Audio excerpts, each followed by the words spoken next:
Kali ini saya akan bercerita tentang kamar berhantu. Cerita ini diambil dari sebuah kos-kosan, dan kos-kosan ini terletak di perkampungan padat penduduk.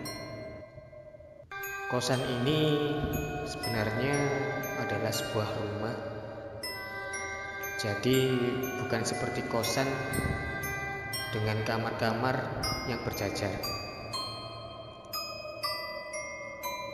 Cuma rumah ini memang cukup besar dan kamarnya lumayan banyak.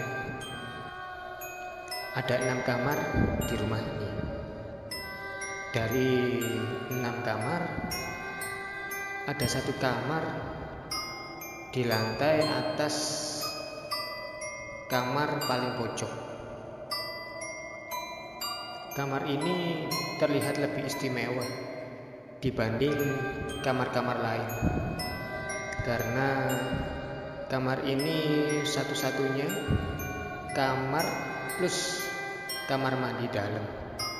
Jadi nggak perlu repot-repot antri kamar mandi sama penghuni kos lainnya.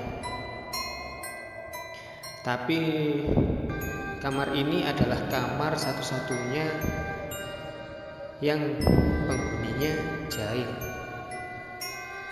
Sering banget anak kos yang nempatin kamar ini diganggu.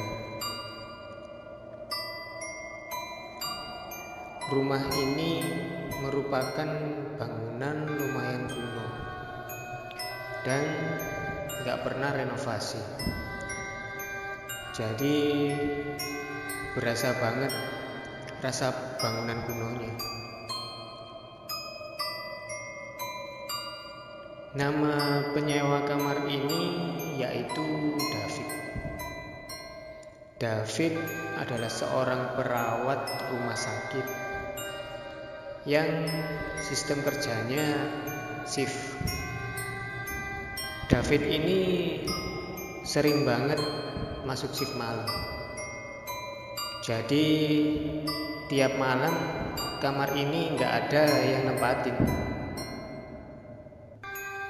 Di samping kamar David juga ada kamar yang ditempatin Aldi. Hampir tiap malam Aldi sering dengar suara gaduh di kamar tersebut.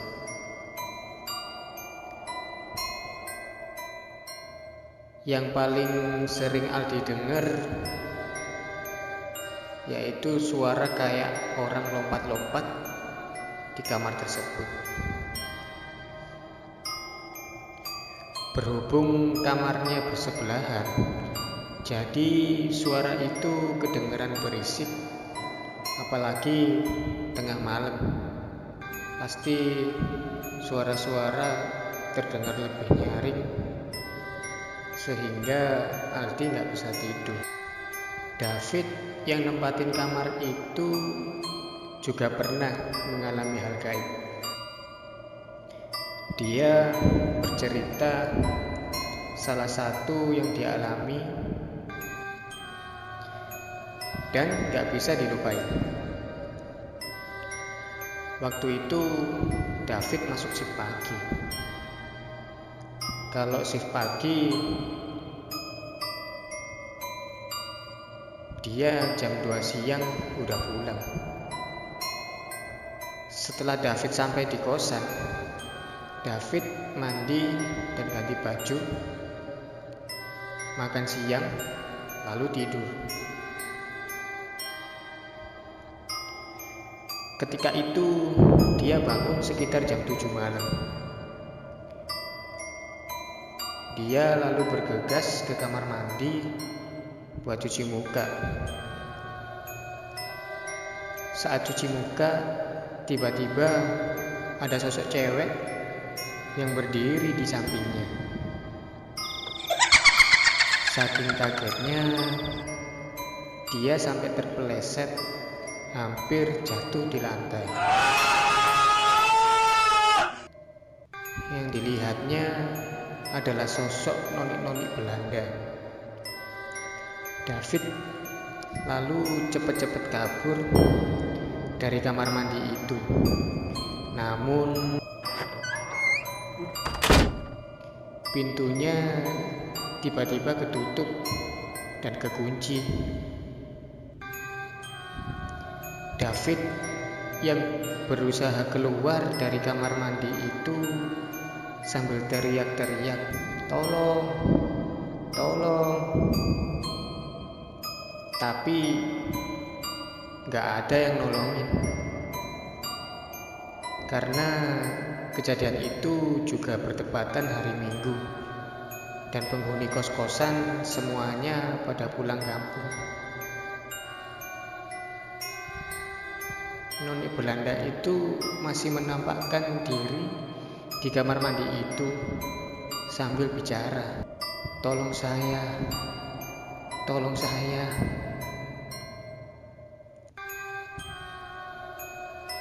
Dengan perlahan, noni-noni Belanda itu makin mendekat ke arah David. David makin ketakutan dan lemes dengan kejadian itu. "Jangan ganggu saya. Kamu boleh tetap tinggal di sini, tapi jangan ganggu saya," kata David. Setelah cukup lama menampakkan diri,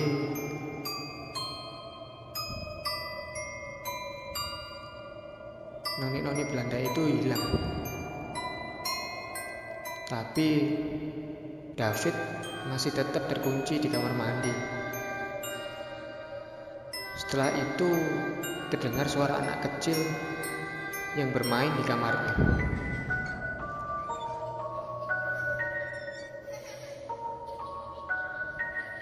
Suaranya gaduh sekali di kamar itu.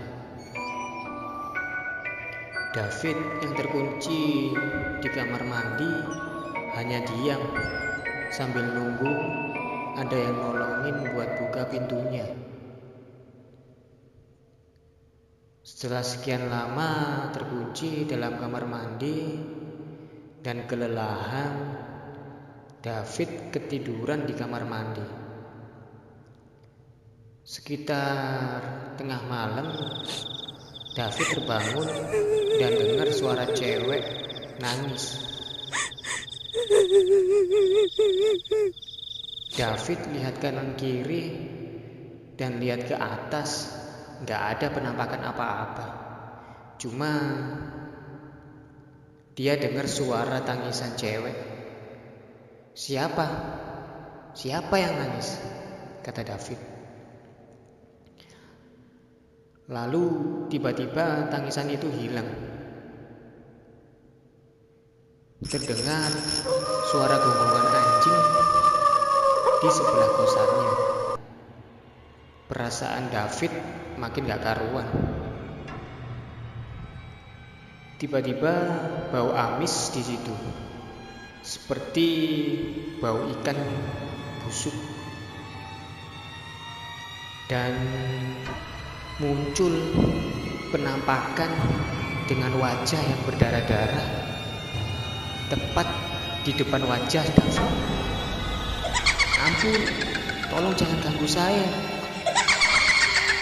teriak David sambil menutup matanya menggunakan tangannya. Dan David pun pingsan. Sampai besok paginya dia siuman dan kembali teriak-teriak minta tolong. Penghuni kos yang lainnya yang udah nyampe di kos dengar suara teriakan David dan segera menolong David yang terkunci dalam kamar mandi.